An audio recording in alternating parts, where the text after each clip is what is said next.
लोग अपने मॉर्गेजेस का भुगतान करने से इनकार कर रहे हैं। बढ़ते विरोध में इससे चीनी कम्युनिस्ट पार्टी के अस्तित्व को ही खतरा है।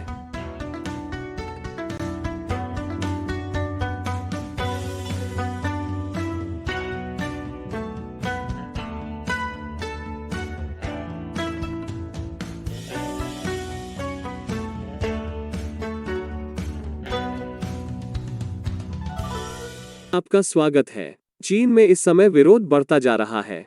मुझे पता है, मुझे और अधिक विशिष्ट होने की आवश्यकता होगी। क्या वो एक मेनू या एक विश्वकोश है? लेकिन यह बढ़ता विरोध चीनी कम्युनिस्ट पार्टी को तबाह कर सकता है।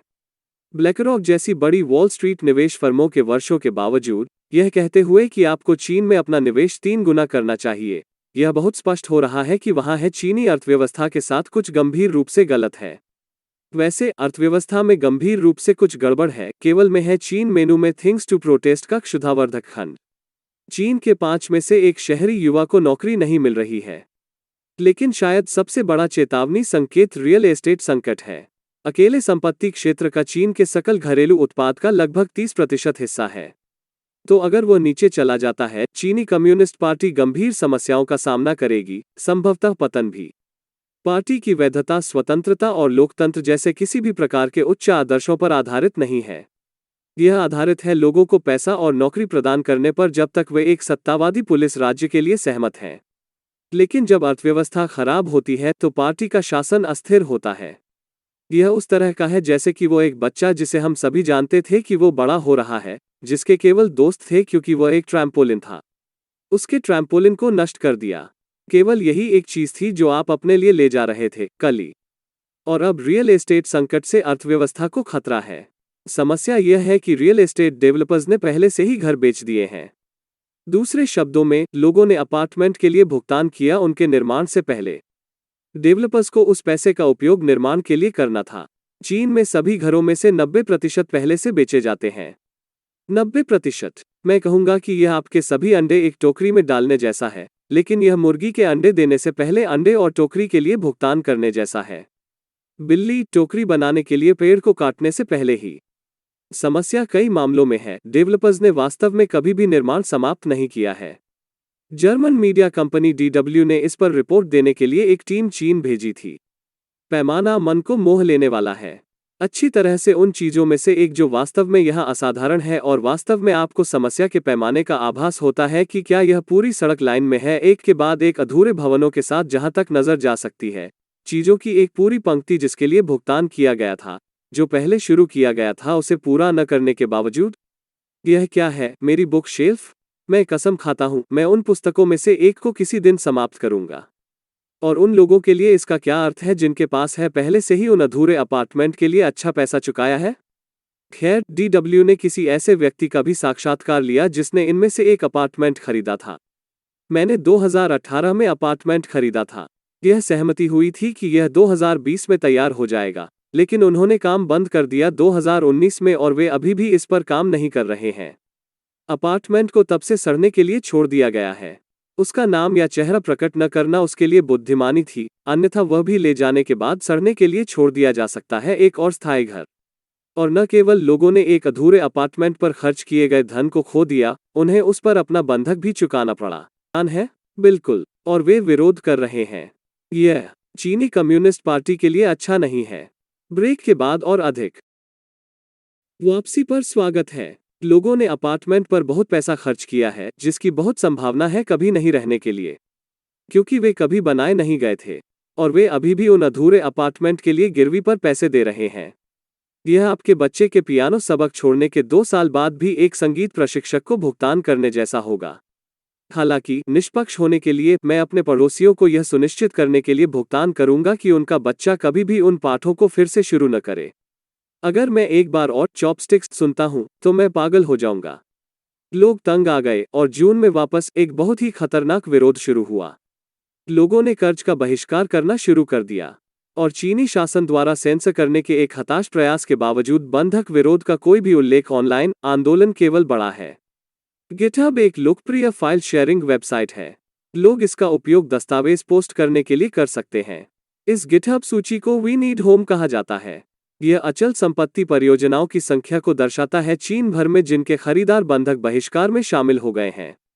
इस सूची में अब 342 परियोजनाएं हैं, यानी बहिष्कार करने वाले व्यक्तिगत खरीदारों की संख्या हजारों में हो सकती है। और निर्माण पिकिंग का कोई संकेत नहीं के साथ कई परियोजनाओं में और स्थानीय अधिकारियों से कोई स्पष्ट मार्गदर्शन नहीं। अधिक होमबॉयज ने रॉयटर्स को बताया है कि वे अन्य लोगों में शामिल होने की योजना बना रहे हैं जिन्होंने बंधक का भुगतान करना बंद कर दिया है। पता चलता है कि आप ऐसा करने के लिए लाखों डॉलर का भुगतान नहीं कर सकते, मूल रूप से कुछ भी नहीं, और समाज को कोई भी सेवा प्रदान नहीं करना। बेशक आप एक कार्दशियन नहीं हैं। यहाँ चीनी कम्युनिस्ट पार्टी के लिए बहुत कुछ दांव पर लगा है। घर कीमतों में लगातार 12 महीने की गिरावट आई है। सिटी ग्रुप के अनुसार बैंकों में संपत्ति से संबंधित खराब ऋणों का अनुपात बढ़कर 30% हो गया है। अगर ये अधूरे प्रोजेक्ट पूरे नहीं होते हैं, 43 अरब डॉलर से अधिक का कर्ज दांव पर है। यह चीन में सभी गिरवी का 6% है। और यहाँ तक सीसीपी के पास भी पर्याप्त नहीं है अहम इन सभी प्रदर्शनकारियों के लिए सार्वजनिक आवास। और अक्टूबर में चीनी कम्युनिस्ट पार्टी की एक बड़ी बैठक के साथ इस तरह के संभावित विनाशकारी विरोध के लिए यह वास्तव में एक बुरा समय है। खैर, सीसीपी के लिए एक बुरा समय है, इसलिए पार्टी बंधक बहिष्कार पर भारी रोक लगा रही है। भारी सेंसरशिप एक कम्युनिस्ट प्रणाली के डाउनसाइड्स में से एक है। लेकिन यहाँ एक और है। एक चीनी होमबॉय ने रॉयटर्स को बताया, सरकार सामाजिक पर ध्यान केंद्रित कर रही है, स्थिरता और अधूरेपन की समस्या को हल करने के बारे में नहीं सोचा है परियोजनाओं। अगर सरकार हमारी मदद नहीं करती है तो हम कुछ नहीं कर सकते। कल्पना करो कि जब तक सरकार आपकी मदद नहीं करेगी तब तक आप कुछ नहीं कर सकते। कम्युनिस्ट सिस्टम यही करता है। वे व्यक्ति की शक्ति को छीन लेते हैं, उन्हें बना देते हैं पूरी तरह से सरकार पर निर्भर है। आप बस इतना कर सकते हैं कि उनसे आपकी देखभाल करने के लिए भीख मांगे। मैं पहले गलत था। यह अधिक पसंद है अगर वो एक बच्चा जिसे हम बड़े होते हुए जानते थे, जिसके केवल दोस्त थे क्योंकि उसके पास एक ट्रैम्पोलिन था। नष्ट हो गया उसका ट्रैम्पोलिन, और सभी को उनकी चीनी कम्युनिस्ट बर्थडे पार्टी में रहने के लिए मजबूर किया गया। अब जबकि समस्या इतनी व्यापक और भयावह हो गई है, अधिकारी मदद का प्रदर्शन कर रहे हैं। झेंगझो में अधिकारियों, जहां बंधक विरोध शुरू हुआ, होमबॉयज को ऋण भुगतान अवकाश की पेशकश कर रहे हैं 6 महीने तक और निर्माण में तेजी लाने का वादा, जो थोड़ा उथला इशारा है क्योंकि वे मूल रूप से लोग कह रहे हैं जिन्होंने अपने गिरवी का भुगतान करना बंद कर दिया है, अपने बंधक का भुगतान करना बंद कर सकते हैं। यह पकड़ने जैसा है, आपका जीवन साथी आपको धोखा दे रहा है और कह रहा है, मैं अब एक खुले रिश्ते में रहने की पेशकश कर रहा हूं। लेकिन उन्होंने रुके हुए आवास परियोजनाओं का निर्माण शुरू करने का भी वादा किया है। निर्माण शुरू करने के लिए पैसा कहां से आएगा? क्यों? अधिक कर्ज जारी करने से।